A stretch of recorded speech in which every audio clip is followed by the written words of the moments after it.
What are the main reasons for the anxiety for women? Putting on a brave face. It's not safe or nice to cry in front of people or to be seen to be weak. It's a weakness to ask for help. The fear of being not accepted, the fear of being alone. Reiki, it's a powerful instrument of the personal spiritual growth.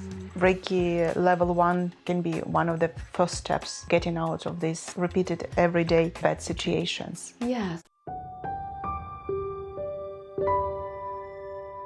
Hi everyone, welcome to my YouTube channel devoted to the women's health and to different approaches that help women to empower themselves in the time of rapid changes and constant challenges.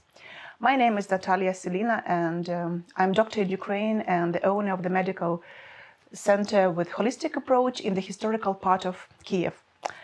But now I'm here in UK because of the Russian invasion of Ukraine and because of my 4 children.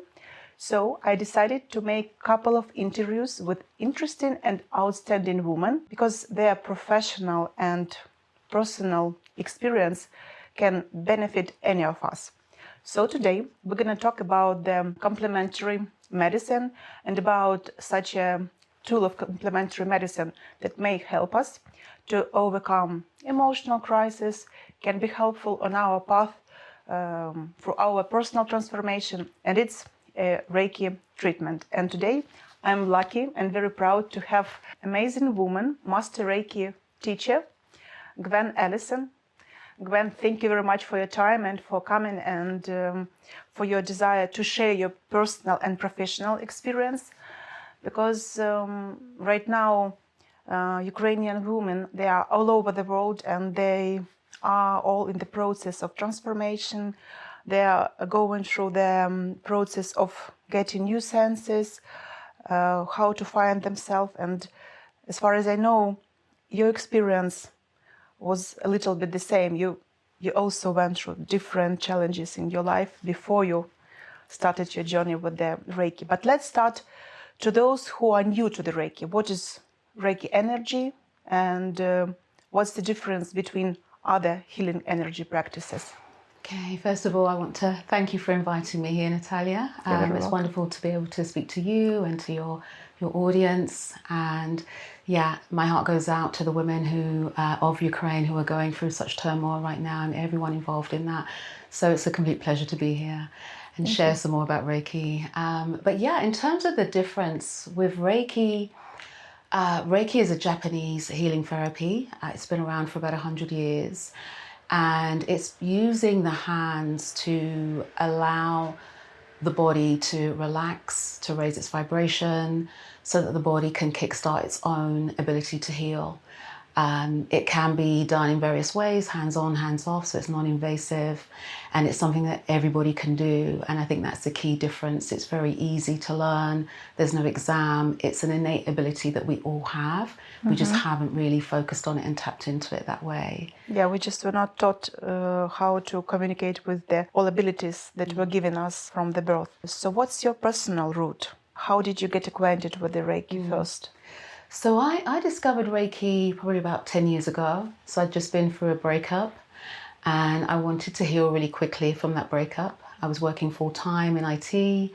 On the side, I was doing life coaching, which I sort of trained in probably 7 years earlier, 2006, after going through a divorce.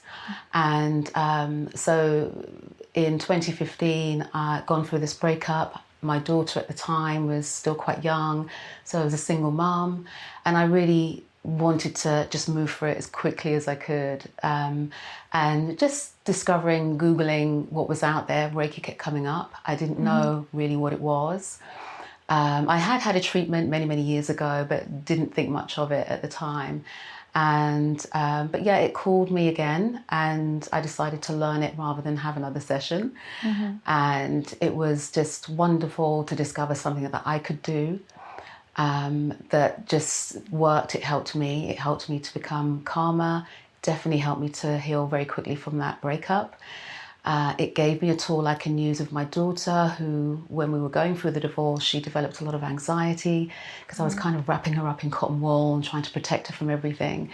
She didn't learn how to process her emotions very well. So having something like Reiki that I could use, which I said it's non-invasive, it's very simple. I really saw the difference in her. I saw the difference in me and who I was being with her. I was much calmer, much more trusting that she had her own guidance. So it's helped me in many ways. It helped me move through grief when my mum passed away in 2019. And yeah, it's just given me a whole new way of being, just a more conscious way of being. But knowing that at any moment I can process an emotion I'm going through, I can go inwards, I can find that sense of peace no matter what's going on around me is the greatest gift, I think. Yeah. So for today, women, in most of cases, they don't notice that they are rushing to the breakdown. They don't notice all these red flags that universe send them and just telling them, stop, don't rush, you're on your way just to the breakdown. So maybe from your personal experience, you can share what were the signs for you that you may get on this way to the breakdown, and from your experience working with women, what are the red flags? So the women who are on their way to this emotional crisis, what can you tell them about these red flags? I think the key thing is looking at who you're being, and I think a lot of the similarities I see with my either Reiki students or even my coaching clients, there's a pattern of maybe people pleasing, not wanting to let other people down, not setting boundaries on their time, so saying yes to everything and everybody, and not having a way or a practice, a way of replenishing that energy they're expending on everybody else. So that usually is a sign, and so many women carry on in that vein, that they're highly stressed, but they keep going and they keep going, and then the universe forces them to stop. Usually they become ill, or they do have some kind of breakdown or stress, and in those moments, that's when they reflect and they realize, I can't go on like this, something needs to shift. So yeah, that seems to be the pattern that I see in many women, overgiving and not replenishing, In Ukraine, we don't have any regulations of the Reiki treatment. And for today, I think that UK experience about regulation of complementary medicine may be helpful for us to establish some form of control, because one of the reasons why I think Reiki is being criticized, because people can be attuned online, or they can be just attuned by passing on the street. Can you please tell a little bit more about steps of how you start your journey with the Reiki, how you do it, like Reiki 1, Reiki 2, Reiki Master? What are the levels that the person has to go through before he can offer Reiki treatment? Okay. I mean, first to answer what you were saying earlier, or in response to that, it is true. There are a lot of people doing various different types of Reiki. Some, as you say, learn it in a day or 2 hours online, and then they're practicing. So this is why there is a governing body or a government-founded organisation in the UK called the CNHC, the Complementary and Natural Healthcare Council. And they were set up to regulate about 16 different complementary therapies, including Reiki and things like reflexology, Indian head massage, Bowens, things like that. And so they have a list of, I guess, a code of ethics and conduct that each modality should be following, what that practitioner should know and what they should be doing. So that was set up to basically protect the public who were being ripped off or being injured and then had nowhere to go to complain. And so, with that, we have the regulations for Reiki, which tell us that we can't diagnose. We're not doctors. We should never diagnose. That we should have written records of what we're doing. Our certificates should be displayed. We should ensure that the person is completely involved in their healing journey, in their healing process. We have a duty of care to report certain things. If someone is doing something they shouldn't be doing, or someone is suicidal, we need to signpost them on. So there's a lot of regulations around Reiki that keep it safe for the people having Reiki. So if anyone is thinking about it, then definitely have a look at the CNHC register, or the professional bodies that report into the CNHC, like the UK Reiki Federation, the UK Reiki Association. So they're there to list practitioners who have gone through proper formal training, which normally with Reiki 1, ideally it should be 2 days. So they have 14 hours of contact.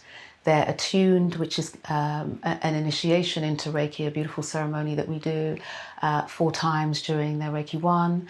And there's certain things they should be covering around Reiki so they can then practice it. Reiki 1 allows them to practice with their friends and family and themselves. If they want to go on to Reiki 2, it gets a bit more serious, but because you can then work with the public after you've done your Reiki 2. So you do need to understand more about the code of ethics, code of conduct, the do's and don'ts around that. And how to run a business as well, and ensuring we're complying with the law of the land, like GDPR, health and safety, and things like that as well. So both of those courses, ideally, Reiki 1 and 2, should be 2 days, as far as the professional world is concerned. So that's a typical journey. And then if they want to then go on to do the Reiki Master, that could be anything between 3 and 5 days from there. But there is a responsibility to ensure that if you are teaching, you've learnt it, what you're passing on is solid, goes back to the founder of Reiki, Mikao Usui, and you're clearly defining where this isn't Reiki, but I'm just putting it in because I like crystals, for example. Mikao Usui didn't use crystals, the founder of Reiki. So the person learning Reiki should understand where the line goes. Yes, because today Reiki crystal is getting more and more popular here in the UK. I see like tons of teachers who propose Reiki angel, Reiki crystals, and I think it's getting far away from the lineage of Miss Mikao Usui. Yeah, it is a little bit, but I mean, everything evolves. So long as it's safe, and the person who's learning with these people, they know. Or even if they're receiving the treatment, they know what's Reiki and kind of what isn't. But there's no doubt there's lovely power in crystals, and people use sound with Reiki, and I love all of that. I don't think that's a problem. But it's nice for people to have somewhere to go to check what should be done, what should be happening in a session, and then the person can say, I use crystals, is that okay? Yeah, that's fine. I use sound, is that okay? So it does evolve naturally, but yeah, there is a movement away from the traditional Reiki, and I'm very much trying to go back to the traditional Reiki as well. But at the same time, I also sometimes use crystals in my practice. I love sound. So things do evolve and change in line with what's happening in the world today. And it's fine to blend it, but we just need to understand what's blended and what's pure. What are the roots? Yeah. I enjoy doing my Reiki practice using my gong or my Himalayan sound and singing bowls, or like I have the whole percussion instrument set. But for me, as I was raised in medical family, so both of my parents, they are doctors. My mom is professor, and she keeps teaching now during the war GPs, obstetrics and gynecology. And my dad, he's honored doctor of Ukraine, he's urologist. So for me, like, you need to know the basic, you need to know traditional way, how to do correctly, you need to learn the science, and then you can add the stuff. So that's why my question is about what is Mikao Usui lineage, and why is it so important if you decide to devote yourself not only to the Reiki as a self-healing instrument, but to devote yourself to the profession, to be a Reiki treatment, Reiki practitioner. Why is it important to be in this lineage, and what is it? Yeah, so the lineage is a way of tracing what you've learnt back to Mikao Usui, the founder of Reiki. And so if you look at my lineage, you'll see my Reiki master, his Reiki master, and so it should go all the way back to Mikao Usui. So that's a way of validating the teaching and hopefully retaining that essence of the teaching. And with Mikao Usui, the teaching, Reiki isn't just a hands-on healing modality, it is actually a healing system and a spiritual system. So it includes meditation daily, it includes daily self-Reiki for us, because if we're not good, how can we go out there and be helping others? So we come first in that. It includes what we call the Reiki principles, which is just for today, do not be angry, do not worry, be grateful, practice with diligence, be kind to others and to yourself.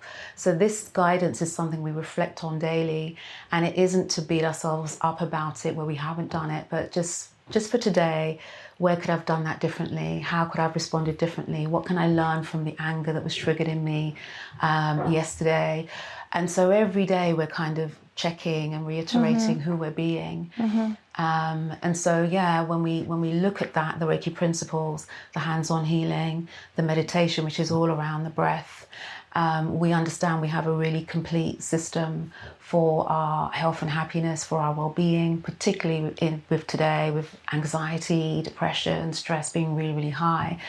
It's really relevant today to be able to have a way to move through those things that's more empowering, with that compassion for ourselves. And it just raises our vibration. It then means we can, when we do that work, we can be an even bigger channel or vessel for this light energy that's coming in, this Reiki energy that's coming in.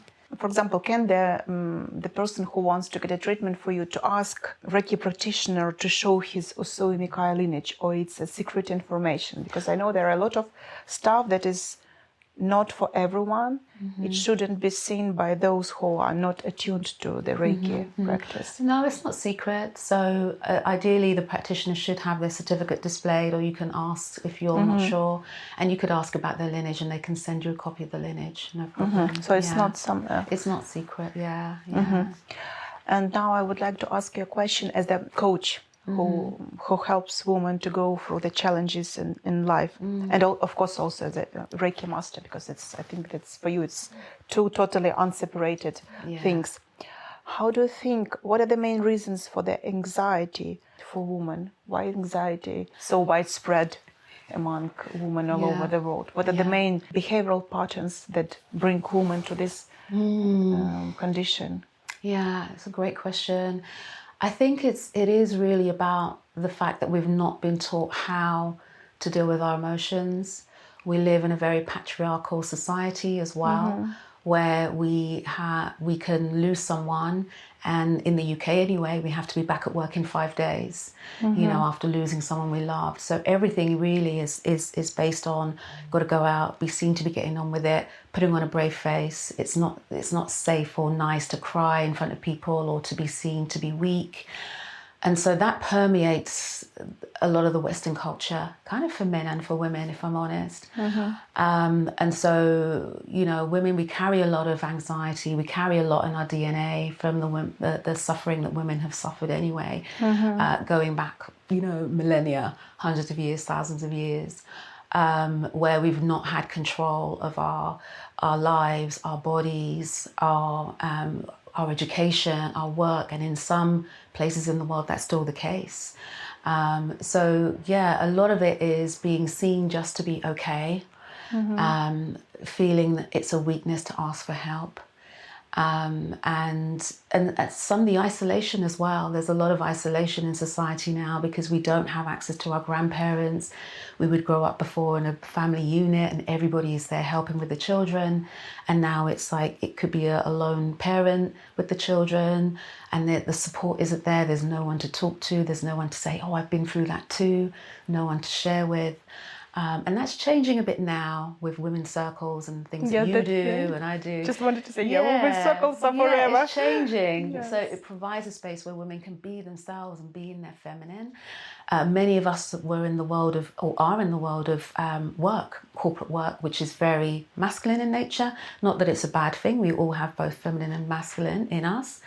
But we have to lead, or we have to, you know, and that vulnerability, there's not a space for vulnerability in the workplace. So we do all of that and we come home and we bring that into our home, not realizing that we should be able to feel our emotions and share and connect with our emotions. That fear held in our body creates that anxiety, the fear of judgment, the fear of being wrong, saying the wrong thing, doing the wrong thing.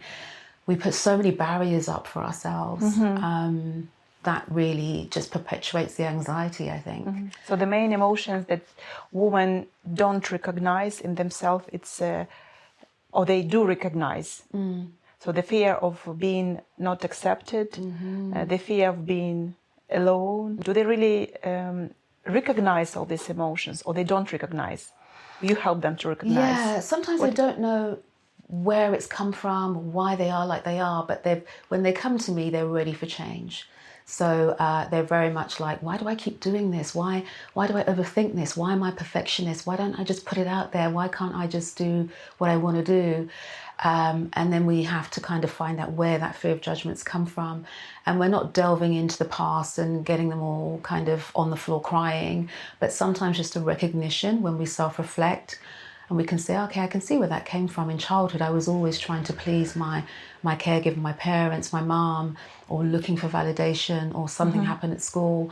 And then once you know that, you can then make a choice to be different. But it takes practice. It doesn't take forever. It takes practice and compassion to start thinking differently.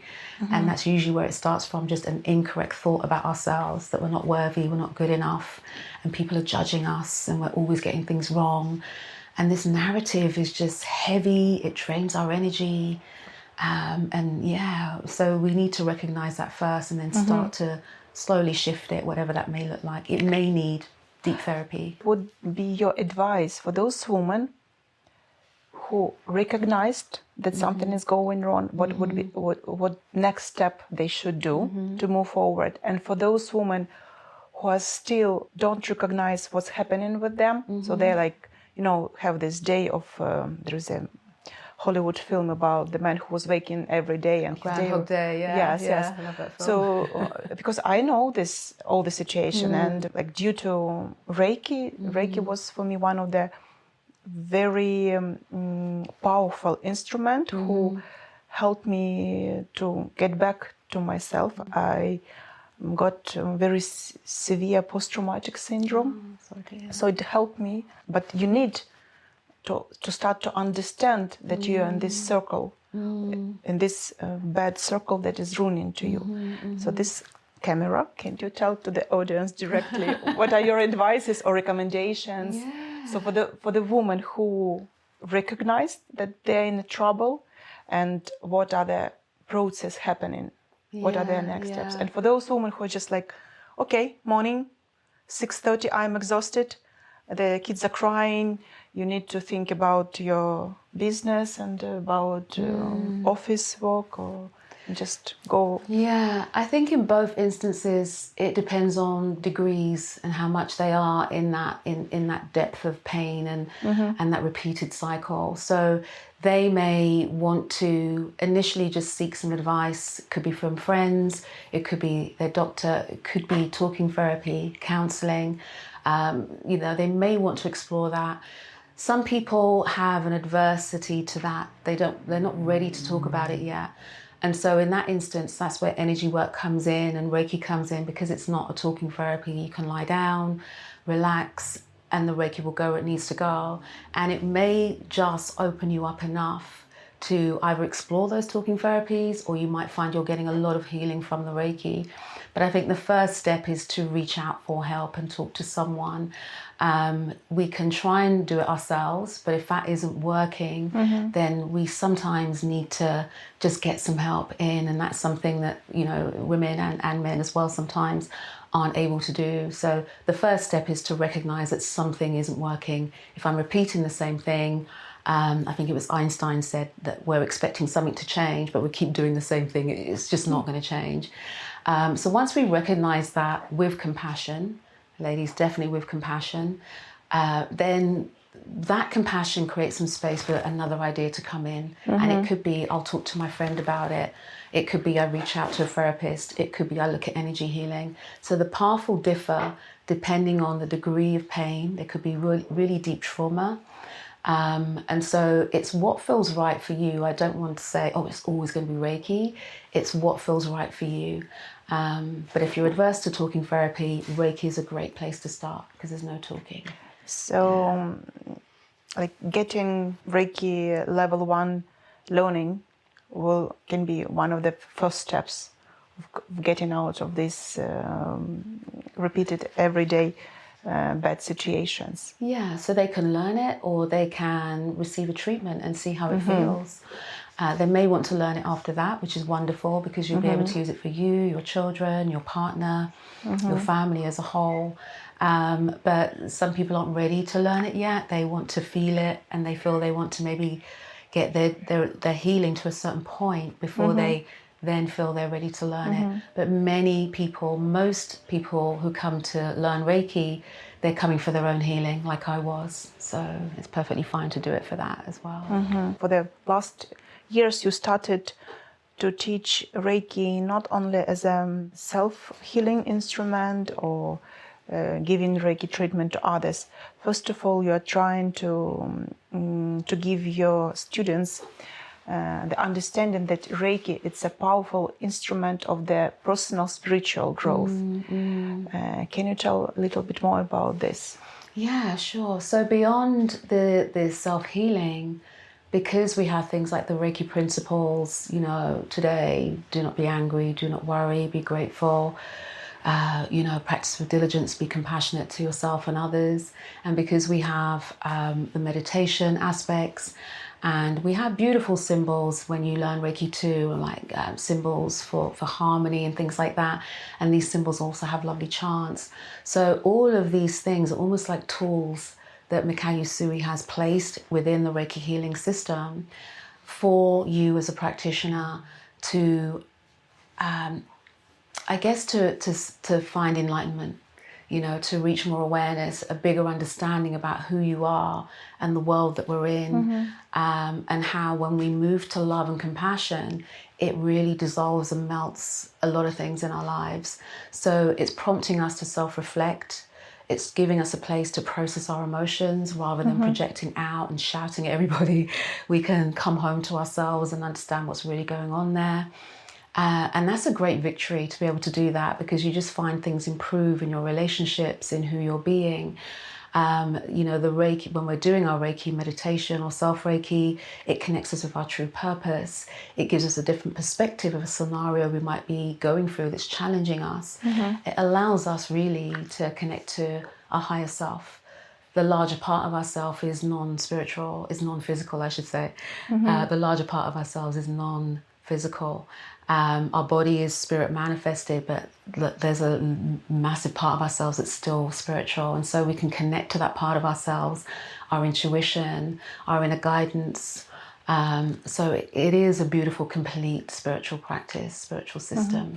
And if a person just visiting time to time Reiki practitioner, is it also a tool of spiritual growth, or just about the complementary healing? So if you want to use the Reiki as the personal instrument for spiritual growth, you need to pass levels. No, you can attain your spiritual healing through treatments too. So I do have clients who have come to me over a period of time, and they're finding more and more and more they're connecting with their truth and their authenticity. They're doing other things like meditating as well. So they're on a spiritual path that includes Reiki healing, includes meditation, it might include sound. And then they're just blossoming through that. So you can add it to the mix, or you can learn it and practice it that way. So you can do it either way, I think. You can do it either way. And what were your main challenges when you just started your path with the Reiki? For right now, Reiki is very popular in UK. A lot of hospitals have Reiki practitioners to help people who are going through the cancer treatment. I've read that there is a hospital, I don't remember, Hampshire, so somewhere around London, that uses Reiki treatment as a complementary option for the woman with the endometriosis. That's a huge step, I think, because endometriosis, it's a serious social problem. It's not only a female problem, it's a social problem that actually breaks up the marriages and destroys woman life and careers and personality. When you were starting, it was not this way. It was not so popular. Yeah, I mean, it was, for me, it still felt very popular at the time. I think it's more popular now, definitely. I personally didn't encounter any obstacles. My friends were really happy to come and be my guinea pig and, you know, me to practice on them. But as I'm teaching, students are coming back saying, oh, you know, my friend is really religious and they say what I'm doing is wrong, I shouldn't be doing it. And it's just reminding them in that instance that Reiki is completely agnostic. It's not a religion. It's spirituality. It's who we are, which is why anybody can do it. And my students are from all cultures, all religious backgrounds, and they get so much benefit from it. So it's something that can bolt on to a practice you already have and really enhance that practice. I often advise them not to engage, not to go into a battle, because that's an energetically draining conversation. We don't need to convince anybody. We just have to do it for ourselves and be the example. And then one day they might come to you and say, oh, what are you doing? You seem different, you seem happier, you know, then you can share with them. But that's the main thing that people sort of come back with. Definitely, I love that it's in hospitals. I think it's in about 53 hospitals in the UK, 800 hospitals in the US. They've understood how it helps with their patients before surgery, during surgery, after surgery, patients going through, you know, various ailments because they're relaxing. And whether they see it as a placebo effect, I don't know, but they're fully embracing it. And I have several students who work in hospitals and they have paid work as Reiki practitioners in hospitals, which just, warms my heart to know that the medical world is accepting it in that way. And do you have among your clients doctors? Yeah, I do, and students Wonderful. too. Students too, yes. Am I the first doctor student in your practice? Because even doctors suffer from a lot of stress. We know that there's a lot on them, particularly in the UK, with limited time with their patients and long hours and things like that. A lot of my students are also nurses. And then it's beautiful because they find a different way to be in that environment now. So where it was very stressful before and the system was very kind of constricting, they now find that they can be back in those spaces as a Reiki practitioner, connecting with the nurses and doctors and the patients in a completely different way, just bringing that light in. So yes, that's true. That among midwives and nurses are a lot of people who are understanding more and more the value of Reiki as the complementary tool. But among the doctors are still keep criticizing this treatment. What's the most favorite Reiki principle that you just enjoy and you think that it's a great benefit for the people in the community? I think for me it's going to be the compassion, because if you have compassion, that moves you through anger, whether it's at yourself or someone else. That moves you through anxiety.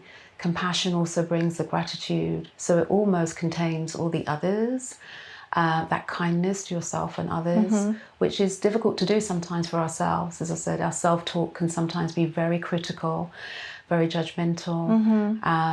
But when we bring compassion into the mix, we start to just soften a little bit. And first of all towards ourselves, and others. I think that the final principle, be compassionate to yourself and others, or others and yourself, I think that's the biggest thing, I think.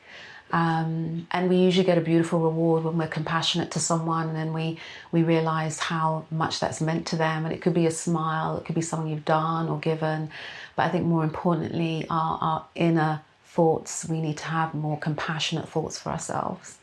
That's the biggest shift, I think, in our energy, in our life force. Recently, I was talking to my patient in Ukraine. She's a student in medical university, and I know this girl from her teenagerhood when she first came with her mom with the severe pain during menstruation and with the abnormal menstrual bleeding. And now she's a student, and I'm talking to her as to the colleague. And I see that she is under the tremendous pressure, not only because of the war in Ukraine, and she doesn't know what is her future. I see that she's in a kind of condition of chronic abuse because, like some teachers in medical university, they're very suppressing, they're being so rude and abusive in the communication. And what I started to notice, and now like the same in UK and in Ukraine, we have situation. There are more and more cases about women's abusement are revealed. So from your point of view, how she gets to the abuse process, why is it happening, and how Reiki can help her to start the journey of breaking this abuse relationship. The society can be abusive.